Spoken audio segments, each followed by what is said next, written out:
بسم اللہ الرحمن الرحیم۔ شہید ناموس صحابہ حضرت مولانا مسعود رحمان عثمانی رحمہ اللہ 1969 میں پیدا ہوئے، 2024 کے آغاز میں ناموس صحابہ پہ قربان ہو گئے۔ اللہ رب العزت حضرت کی شہادت اور قربانیوں کو قبول فرمائے۔ مسعود کا معنی ہوتا ہے سعادت مند ہونا۔ الرحمن کی بڑی رحمتیں تھی، حضرت عثمانی کو کئی سعادتوں سے نوازا تھا۔ حضرت رحمہ اللہ ایک علمی اور دینی گھرانے سے تعلق رکھتے تھے، قرآن مجید کے پختہ حافظ تھے، جید عالم دین تھے، نہ ڈر، بے باک، بہادر، ہر دل عزیز اور مقبول قسم کے خطیب تھے۔ عام طور پہ خطباء کو مطالعہ کا ذوق بھی ہوتا۔ حضرت عثمانی رحمہ اللہ کا کتاب اور مطالعہ کے ساتھ تعلق بھی بڑا مضبوط تھا۔ حضرت عثمانی کو اللہ رب العزت نے عبادات کا ذوق عطا فرمایا تھا۔ جاننے والے اس بات کی گواہی دیں گے، سفر ہو یا حضر، حضرت عثمانی رحمہ اللہ عبادات کا خاص طور پہ شب داری کا اہتمام فرمایا کرتے تھے۔ کسی بھی صورت میں اپنے معمولات کو اور وظائف کو چھوڑا نہیں کرتے تھے، بلکہ پابندی سے کیا کرتے تھے۔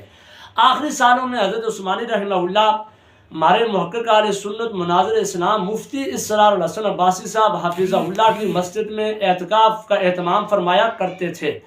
حضرت عثمانی رحمہ اللہ جماعت اور مشن اور کاج کے ساتھ بڑے ہی مخلص تھے۔ آپ کو پروٹوکول کے سارے اسباب میسر تھے، اس کے باوجود تکلفات کی دنیا سے، ہٹو بچوں کی آوازوں سے اور اسی طرح پروٹوکول کی دنیا سے دور تھے۔ یہ آپ کے اخلاص کے کامل ہونے کی دلیل ہے۔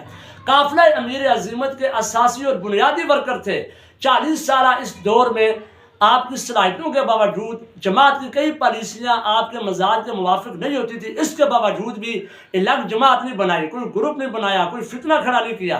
جماعت کے مشن اور کاج کے ساتھ استقامت کے ساتھ وابستہ رہے اور چلتے رہے۔ صحیح معنوں میں مشن حق نواز کے ساتھ وفاداری کا حق ادا کر دیا۔ اب استقامت و فوق الکرامہ کہتے ہیں، 1000 کرامتوں سے استقامت بڑی کرامت ہے، تو یقیناً یہ حضرت کی استقامت بہت بڑی کرامت تھی۔ حضرت عثمانی رحمہ اللہ نے چند کتابیں تصنیف کی ہیں، جن میں معارف اسم معاویہ اور اسی طرح المحمدون من الصحابہ، زخم اور عزم مشہور ہیں۔ زخم اور عزم یہ حضرت نے جیل میں بیٹھ کے لکھی ہے، اور میں تمام کارکنان سپاہ صحابہ، علماء صحابہ سے عرض کروں گا کہ اس کتاب کو ہر قیمت میں، ہر صورت میں، ہر ساتھی اس کا مطالعہ کرے۔ اس میں کاز مشن کو آگے بڑھانے کے طریقے لکھے گئے ہیں۔ اس کتاب کو جو بھی پڑھے گا وہ جذباتی نہیں بلکہ فکری اور نظریاتی کارکن اور ورکر بنے گا انشاءاللہ۔ اس کتاب کو پڑھنے کے بعد آپ کے حوصلے آسمانوں سے بات کریں گے اور مایوسی کے اندھیرے انشاءاللہ چھٹ جائیں گے۔ حضرت عثمانی رحمہ اللہ صحابہ اکرام کے ساتھ بھی مناسبت تھی۔ حضرت عثمان غنی رضی اللہ عنہ کو جمعے کو شہادت ملی، امیر عظیمت علامہ اقبال جنگلی شہید رحمہ اللہ کو شب جمعہ کو شہادت ملی، حضرت عثمانی کو بھی جمعہ کو شہادت ملی۔ سیدنا ابوبکر صدیق رضی اللہ تعالیٰ عنہ کی تاریخ وفات 22 جمادی الثانی ہے، اور یہی تاریخ حضرت عثمانی رحمہ اللہ کو بھی نصیب ہوئی۔ اور بھی کئی مناسبتیں ہیں۔ تاہم حضرت عثمانی رحمہ اللہ کو جو تصویر اعظم طارق کہا جاتا تھا، بالکل بجائے آپ اپنی خطابت میں، بہادر میں، دشمن کو لتاڑنے میں، للکار میں، جلغار میں بالکل حضرت اعظم طارق شہید رحمہ اللہ کی تصویر تھے۔ تاہم وہ اسلام آباد میں شہید ہوئے، یہ بھی اسلام آباد میں شہید ہوئے، وہ بھی دن دیہڑے، یہ بھی دن دیہڑے، وہ بھی فرنٹ سیٹ میں گاڑی میں بیٹھے تھے، یہ بھی گاڑی کے فرنٹ سیٹ پہ قربان ہو گئے۔ اور ان کے بارے میں یہی کہا گیا کہ جنازہ پارلیمنٹ ہاؤس کے سامنے ہوگا، ان کے بارے میں بھی یہ کہا گیا۔ تاہم ان کا جنازہ بھی ایک لال مسجد کے پاس پڑھا گیا اور ان کا جنازہ بھی رحمانی مسجد کے پاس ہی پڑھا گیا۔ اللہ تعالیٰ دونوں کی شہادتوں کو قبول فرمائے۔ آج میں آخری بات کرنے لگا ہوں، وہ یہ ایک شبہ کا ازالہ کرنا ہے۔ مماتی حضرات کچھ پوسٹر لگاتے ہیں، کوئی ویڈیو شیئر کر کے یہ تاثر دیتے ہیں کہ حضرت عثمانی رحمہ اللہ مماتی تھے۔ یہ بالکل جھوٹ ہے۔ حضرت عثمانی رحمہ اللہ الحمدللہ اہل سنت والجماعت والے عقائد ہی رکھتے تھے۔ مماتیوں والے منحوس گندے عقائد حضرت عثمانی کے نہیں تھے۔ 2011 کی بات ہے، حضرت عثمانی کے بارے میں مشہور تھا کہ مماتی ہے، تو ہم لاہور میں موجود تھے، حضرت عثمانی تشریف لائے تو آپ کا بیان ہوا، تو حضرت نے وہاں پہ ٹوکا والی سرکار مماتی وہ بدعتی بریلوی مولوی کا آپریشن کیا۔ اس میں کہا کہ تم کہتے ہو کہ نبی ہر جگہ حاضر ہے اور ہر جگہ درود سنتے ہیں، نہیں، نبی علیہ السلام میرے اور میرے اکابر کا یہ عقیدہ ہے کہ روزہ اطہار میں زندہ ہیں، وہاں جا کر درود پڑھو تو سنتے ہیں۔ میں جب عمرے پہ گیا تھا تو میں نے روزہ اطہار پہ الصلاۃ والسلام علیکہ یا رسول اللہ پڑھا تھا، کیونکہ وہاں میرے آقا زندہ ہے اور سنتے ہیں۔ یہ حضرت عثمانی رحمہ اللہ کے الفاظ تھے۔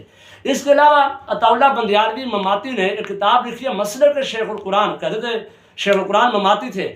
اس کے جواب میں حضرت عثمانی کے والد محترم نے کتاب لکھی ہے، اس کا نام ہے عقیدہ شیخ القرآن، جس میں بندیالوی کا آپریشن کیا اور دلائل سے ثابت کیا کہ حضرت شیخ القرآن میرے استاد تھے، میں ان کا خاتم الشریف تھا، خادم تھا.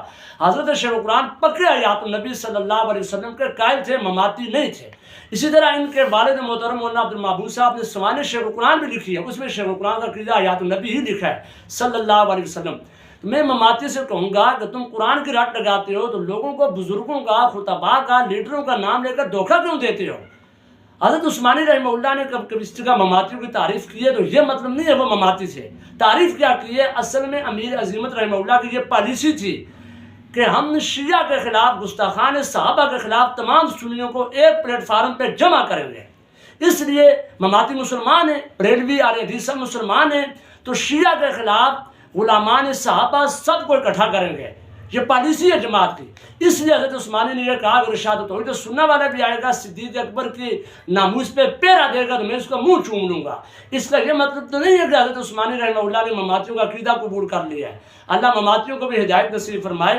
ہم حکومت سے مطالبہ رکھتے ہیں کہ حضرت عثمانی کے قاتلوں کو پکڑ کے گرفتار کر کے عبرت کا نشانہ بنایا جائے.